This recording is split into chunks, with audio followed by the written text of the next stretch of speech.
আসসালামু আলাইকুম গাইস, বিসমিল্লাহ বলিয়া শুরু করিলাম। আমি 2024 সালের 3টি মর্মান্তিক ঘটনা নিয়ে আসছি, যা শুনে চোখ কপালে উঠে যাবে। যেমন তোফাজ্জেল ভাইয়ের কথা। সে যখন চুরি করছে তোমাদের বিশ্ববিদ্যালয়ে, না যে জায়গায় জায়গায় চুরিই নাই করছে ভাই, তোমরা তাকে কি তাহলে মেরে ফেলবা? তাকে পুলিশে দিতে পারতা, তার আত্মীয় স্বজন ছিল, তাদের কাছে ফোন দিয়ে বলতা ফোন চুরি করছে, এখন কী করবো, মারবো না জেলে দেবো না আপনারা সারাই নেবেন? তারা তো তোমাদের একটি সলিউশন দিত। কি দরকার ছিল তাকে মারার? তারপর না হয় তোমরা মারবাই যখন, তাহলে ভাত খাই কেন মারলা? তাহলে কি বাংলাদেশে ভাতের বিনিময়ে কি জীবন পাওয়া যায়?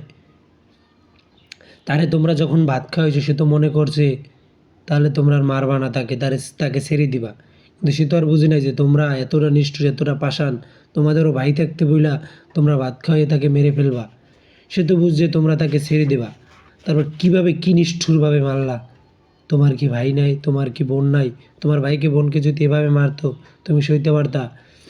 তার মা মারা গেছে, তার বোন মারা গেছে, তার বাবা মারা গেছে। এই ছেলে তো কত কষ্ট করছে। তোমাদের এই মনে করো বৈষম্যবিরোধী ছাত্র আন্দোলনও তো ছিল, কি দরকার ছিল তোমাদের ওকে মারার? তারপর 2 নম্বর ঘটনাটি হলো মুনতাহা, ছোট্ট একটি বাচ্চা। আল্লাহ, তোমাদের কি মায়া দেওয়া নাই? তোমারও তো বাচ্চা আছে। মুনতাহার মা বাবা নাকি একজন মার্জিয়া নামের একজন ম্যাডাম রাখছে। সে নাকি মুনতাহাকে পড়াইতো, তারপর স্কুলে দিয়ে আসতো, তারপর সবই করতো। তারপর মুনতাহাকে প্রতিদিন প্রাইভেট পড়া শেষে ঘুরতে নিয়ে যেত। তারপর ওই দিন প্রাইভেট পড়ানোর পরে তাকে ঘুরতে নিয়ে বেরোলো। তারপর তাকে 3 জন মহিলা মিলে শ্বাস নিঃশ্বাস বন্ধ করে মেরে ফেললো। তারপর তাকে ঘরের পাশে পুঁতিয়া রাখলো। আর আমরা সবাই মিডিয়াতে পোস্ট করি, মুনতাহাকে খুঁজে পাওয়া যাচ্ছে না, সংবাদ সম্মেলন করি, মিডিয়াতে ছাড়ি, এই ফেসবুকে ছাড়ি, এ জায়গায় ওই জায়গায় ছাড়ি, কিন্তু আসলে তো সে পড়ে আছে তার বাসায়। তোমরা তো নিষ্ঠুর কেন? তোমরা তো তাকে বাঁচাইতে পারতা, ছোট্ট একটি বাচ্চা। আর তো এখন বোঝারও বয়স হয় নাই, সে কী অপরাধ করছে তোমাদের সাথে? কোনো অপরাধই করে নাই, তোমরা তাকে কেন মারলা বলো? তোমাদের কি মায়া দেওয়া নাই? এখন জেলে বসে তোমরা পস্পা, বা ছোট্ট একটি শিশুকেও মারলা, তার বাবা মার বউও খালি হইলো, আর তোমরাও জেলে বসলা। এগুলো কিসের দরকার? তারপর হইলো এই 2-1 দিনের ঘটনা। এক ছেলে প্রেমিকের সাথে ঘুরতে যাবে 500 টাকার জন্য, তার মাকে দা দিয়ে কুপিয়ে তারপর বেঁধে ডিপ ফ্রিজে ঢুকিয়ে রাখছে। আল্লাহ, কি দুনিয়া আসছি! বেশি দিন নাই, দুনিয়া শেষ। কিয়ামতের আলাপ দেখতেছি আমরা, যে কিয়ামত আমাদের সামনে। আমরা যা দেখতেছি তাতে কিয়ামত আমাদের সামনে।